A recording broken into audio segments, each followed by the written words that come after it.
DirtTrax is sponsored by Can-Am. The ride says it all. Polaris, the ultimate in off-road vehicles. Hatfield McCoy Trails, where hundreds of miles of off-road adventure await you today. And by Yamaha ATVs and side-by-side vehicles. Real world tough. The past few years have been big years of change at Honda, particularly in the side-by-side category where the Pioneer and Pioneer 4 have been strong contenders with incredible retail prices. The redesign of the Big Red to the Pioneer was not just substantial, it was radically different. Honda had taken note of consumers' concerns and produced a product that not only worked very well, but was stylized perfectly for the current marketplace demands. And following close on the heels of the standard Pioneer was the Pioneer 4, a multifunction side-by-side that not only transformed into a people mover, but did it in a Swiss Army knife way that would make MacGyver proud. And as if the Pioneer 2 and 4 with their trademark Honda quality weren't enough, the retail prices of these units are incredibly low. With nearly all ATV manufacturers pushing hard in the side-by-side category, Honda knew that they needed to step up and expand the Pioneer line. And for 2014, that's precisely what they're doing. Here's Sean McFillan to bring us up to speed. Well, we're out here today for the introduction of the Pioneer 500, which is our newest side-by-side, following up the launch last year of the Pioneer 700 and Pioneer 704. The Pioneer 500 is our newest side-by-side model. To sum it up in 3 words, it's compact, affordable, and fun. So compact, it is 50 inches wide, and what that allows is any rider on recreational trails can fit through some of those restricted trails that have width restrictions.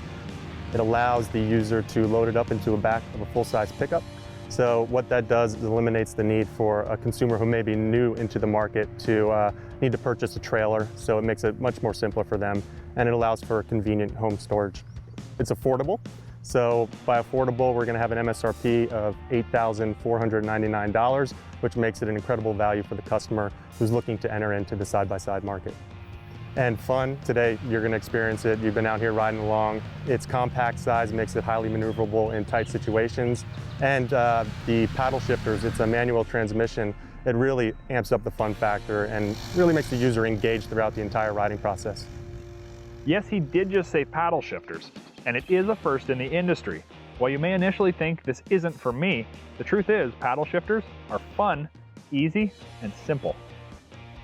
The Pioneer 500 is powered by our 475cc engine, familiar with the Foreman ATV. So we took that engine and we put it into the Pioneer 500, tuned it a little bit, but it is a manual transmission. It's 5-speed. It also has reverse, and paddle shifters are on the steering column.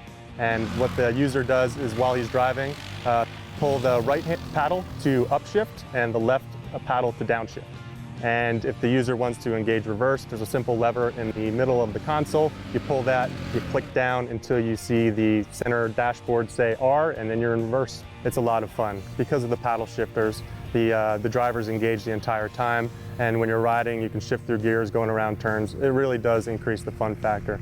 But because it's really a utility vehicle with a little bit of a fun factor, the benefits for a customer using it in utility purposes is if you're traveling with a loaded up gear, what you can do is put it into a lower gear. You can hold a constant speed, so the rider isn't flying through gears like you would see with a CVT. The most noticeable difference between the Pioneer 500 and the rest of the sport ute industry would have to be the lack of a rear cargo box and the inclusion of what I can only refer to as a huge ATV rack. You know, when most customers think about a side-by-side, they think about the tilt bed, the dump bed in the back. What we've done is we've, instead of having a tilt bed, we have a rear rack similar to what you'd find on an ATV, but it's much larger than the standard ATV. What this does is it allows pretty much a blank slate for a customer when they're buying it to put any specialized equipment they may be using on their property, but we also have a number of Honda Genuine accessories that fit that perfectly. There's a cargo tray, there's rear boxes. We have over 46 accessories, and many of them fit perfectly on the back rear rack of the Pioneer 500. While I believe the idea of a rear rack is interesting, the truth is, in the sport ute category, people are going to be expecting a rear box, and a tilting one at that. Pioneer 500 has a 450 load capacity on the rear rack and 1,000 pounds towing. When you enter into the side-by-side, the first thing you'll notice is the door net. It's a single functioning door net combo. So with a simple twist of a knob, the driver can easily enter into the Pioneer 500, and that door net swings 180 degrees completely out of the way, making it very simple for the driver to enter into the Pioneer 500. When you enter into the Pioneer, the first thing you'll notice is it's very comfortable in terms of a customer who may be new, because the automotive style ergonomics and layout. When you look to the right on the dashboard, there is a digital display, and what that does, it has miles per hour, it has the gear position indicator, it has your fuel gauge, and also has an odometer and hour meter. The Pioneer 500 truly lives up to the Honda name and screams quality, from the intuitive door and net combo to the included accessories. But does it truly live up to the mid-size sport ute category? Last year, when we introduced the Pioneer 700 and 704, we kind of recommitted ourselves to strengthening our position in the side-by-side category, and we said that we're going to be out with new models. So this Pioneer 500 was an opportunity that the research and development team out of Ohio identified as almost an area where there was really very little competition. So when they set out to develop the Pioneer 500, they had a couple goals in mind. One was to be compact. They wanted it to be 50 inches wide so it could fit on those width-restricted trails. They wanted it to be affordable, so they looked to use a lot of what we already had existing technology-wise, but then bringing some learnings from the Pioneer 700 to make it even better. And the fun factor definitely comes through with the paddle shifting and the manual transmission. So with this introduction of the Pioneer 500 at this affordable price, we're really going to do unbelievable with it, and it's going to be a great value for the customer, and it's going to be great for our dealer network as well. Honda's Pioneer 500 will be landing soon, so stop by your local dealer and you can get a look. As well, stay tuned to a future episode of DirtTrax where we're going to be test riding the Pioneer 500 and putting it through its paces. DirtTrax is sponsored by Brimstone, where the journey is your reward. If you're an astute observer of the powersport industry, you would know that BRP Incorporated is a powersports manufacturer that has shifted long-standing paradigms with bold, innovative, and ultimately revolutionary technology. We all know BRP makes Can-Am ATVs and side-by-sides. However, BRP is known for many more successful brands, including Ski-Doo snowmobiles, Sea-Doo watercraft, Spider roadsters, Rotax engines, and Evinrude outboards. Here's BRP's president and CEO. If you go back 20 years ago, BRP was a two-product company, Ski-Doo snowmobile and Sea-Doo watercraft, and for a dealer in the South, we're a one-product company.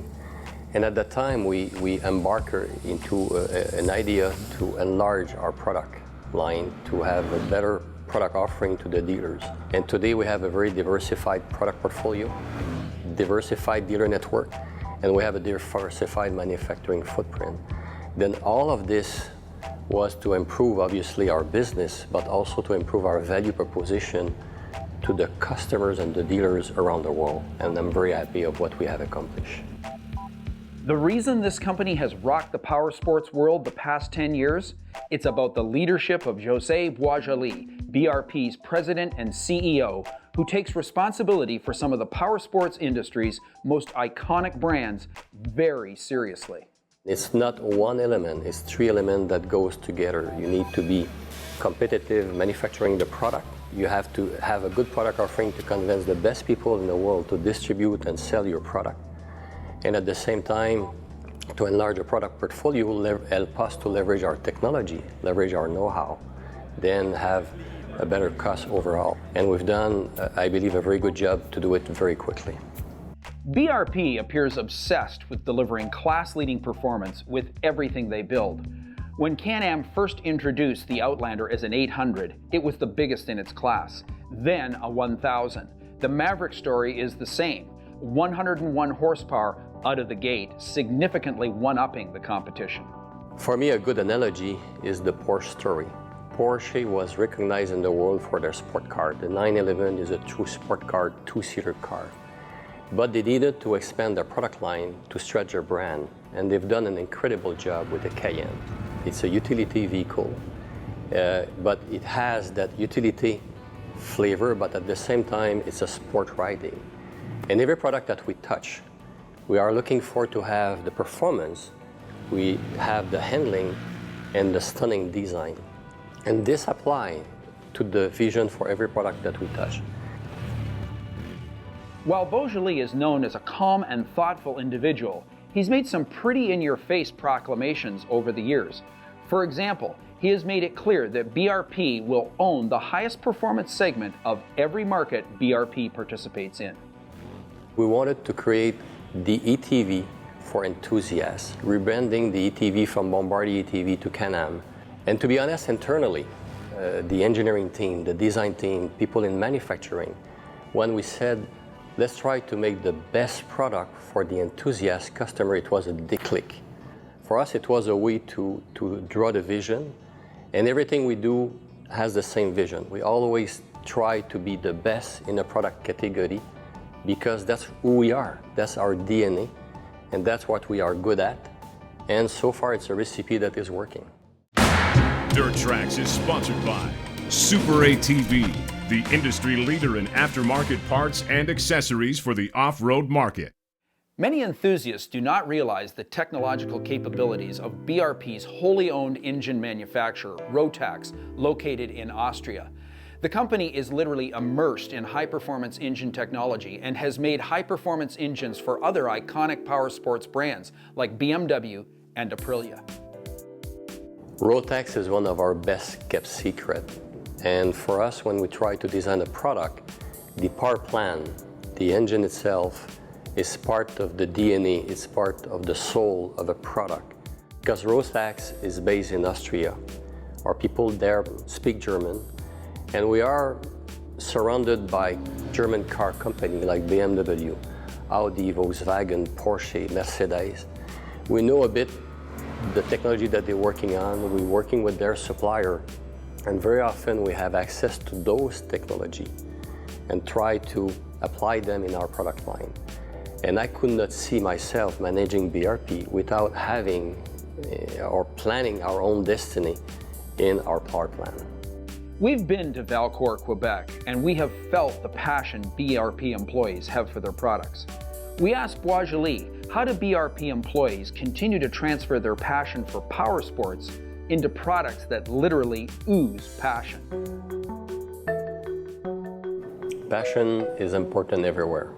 One advantage that we have at BRP is we have a good connection with the product, and it's easy to fall in love with the product and to be passionate about what we do. We don't care if a good idea comes from design, a good idea comes from engineering, or manufacturing, or finance. And this is a snowball effect. I mean, we have passionate people because we're supporting them, but also many good ideas came from people who decided to push themselves. BRP has pushed hard on their dealer network to add value to the purchase of their products. We suspect this is an uphill battle for any power sports OEM. Boisjoli has an unusual and an important slant on BRP dealers. He knows that great products make happy dealers.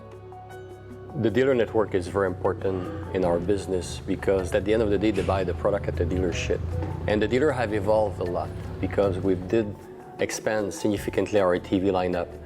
The Spider is there now, the side-by-side, and we're forcing them in a certain way to expand their dealership. Everyone is more demanding, consumer is more and more demanding, they want to have the best product, but you cannot buy the best product into a bad dealership. The new incredibly low-priced Spark personal watercraft has the industry buzzing. ATV side-by-side dealers and their customers want to know if BRP can do a side-by-side or an ATV with similar paradigm-shifting pricing. We let Boisjoli comment on the dynamics of the Spark project. The idea about the Spark was to re-spark the industry, and in certain countries to spark the industry, because in some market the watercraft did never exist. And we've done many surveys around the world, and the people are extremely interested to buy a watercraft, but they are not ready to pay $15,000 for a watercraft. And in 1995, the watercraft was 55 to 110 horsepower. The price range at the time was $45.99 to $6,000. And basically we came back to that basic to reset the clock. And since the introduction, many customers asking for a Spark snowmobile, a Spark ATV, or a Spark side-by-side. And we'll look at all the opportunity. But we're very happy with the first reaction of the customers, and we'll see how successful it will be. DirtTrax is sponsored by Triton Trailers. Know it, own it, haul it. We've been following John Deere's rise in the side-by-side industry for a few years now. To say we've been watching with interest might not be entirely accurate. We've been glued to our seats trying to figure out what their angle is. Not that a new side-by-side manufacturer has to have some sort of tricky angle, but let's be honest, it is a little bit strange for John Deere to go from building barely off-roadable gators to vehicles like the RSX 850i.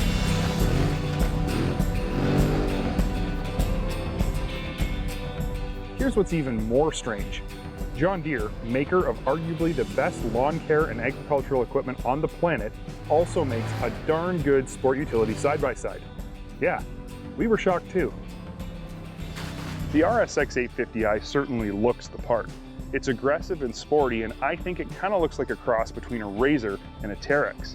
Sweet aluminum wheels, excellent high-back bucket seats, real Fox rebuildable aluminum-bodied shocks, an aggressive front end, and sweeping integrated doors all scream performance.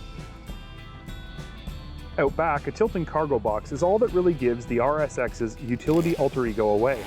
Even the traditional green and yellow color scheme, which even on an RSX leaves no question this truly is a John Deere, looks cool.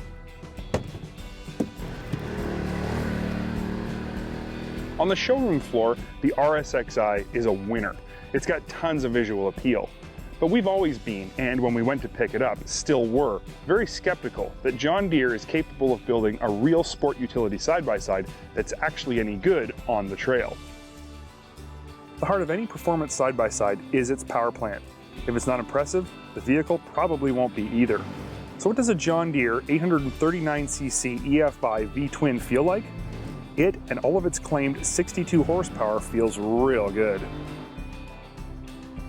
62 horsepower is more than enough to make this vehicle very competitive in the large displacement sport utility class, and it's a V-twin, so bottom end pull is stellar.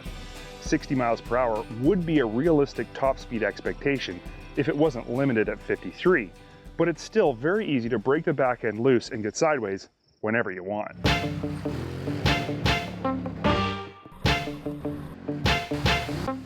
Suspension specifications on the RSX are equally as impressive. Fully independent AA arms front and rear yield an adequate, though slightly short, 9 inches of travel and are damped by a set of genuine Fox aluminum-bodied rebuildable monotube shocks. We found suspension action to be above average on the trail. While a little bit stiff on the small stuff, it soaks up the big hits like a champ without knocking the driver all over the cockpit. Ground clearance is good at 10.5 inches, and these 26-inch Maxxis Bighorns do exactly what they do best: hook up everywhere.